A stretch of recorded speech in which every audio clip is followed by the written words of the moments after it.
বিএনপির চেয়ারপারসন বেগম খালেদা জিয়ার স্মরণে দোয়া ও শীতবস্ত্র বিতরণ। ১৬ জানুয়ারি ২০২৬ রোজ শুক্রবার সকাল 11:30টায় ইউরো বাংলা বিল্ডার্স প্রাইভেট লিমিটেডের উদ্যোগে বিএনপির চেয়ারপারসন ও সাবেক প্রধানমন্ত্রী দেশনেত্রী বেগম খালেদা জিয়ার স্মরণে কেরানীগঞ্জের গদারাবাগে দোয়া মাহফিল ও শীতার্তদের মাঝে শীতবস্ত্র বিতরণ কর্মসূচি অনুষ্ঠিত হয়েছে। এই মানবিক কর্মসূচিতে স্থানীয় গণ্যমান্য ব্যক্তি, সোনার বাংলা আবাসিক প্রকল্পের প্লট মালিক, দলীয় নেতাকর্মী ও সাধারণ মানুষের ব্যাপক উপস্থিতি লক্ষ্য করা যায়। অনুষ্ঠানে প্রধান অতিথি হিসেবে উপস্থিত থাকার কথা ছিল ঢাকা জেলা বিএনপির সাংগঠনিক সম্পাদক ব্যারিস্টার ইরফান ইবনে আমান অমির। বিশেষ অতিথি হিসেবে উপস্থিত ছিলেন বিশিষ্ট সমাজসেবক হাজী মোহাম্মদ লিটন। অনুষ্ঠানে সভাপতিত্ব করেন সোনার বাংলা প্লট বা বাড়ির মালিক সমিতির সভাপতি মিসেস ফাতেমা আনোয়ারা আখি।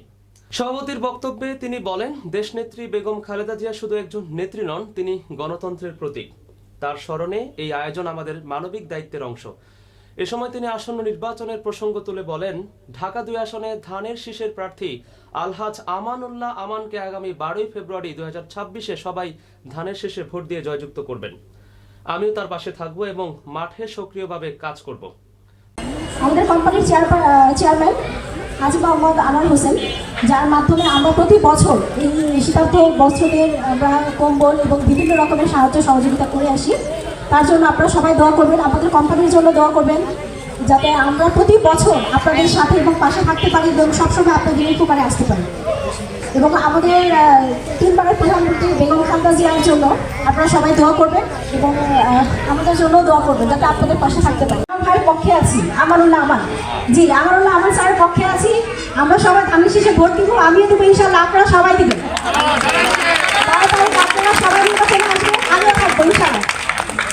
দোয়া মাহফিল শেষে এলাকার শীতার্ত ও অসহায় সহস্রাধিক মানুষের মাঝে শীতবস্ত্র বিতরণ করা হয়। শীতবস্ত্র পেয়ে উপকারভোগীরা আয়োজকদের প্রতি কৃতজ্ঞতা প্রকাশ করে এবং আয়োজকরা জানান, ভবিষ্যতেও মানবিক ও সামাজিক কর্মকাণ্ডের মাধ্যমে মানুষের পাশে থাকার এই ধারাবাহিকতা অব্যাহত থাকবে।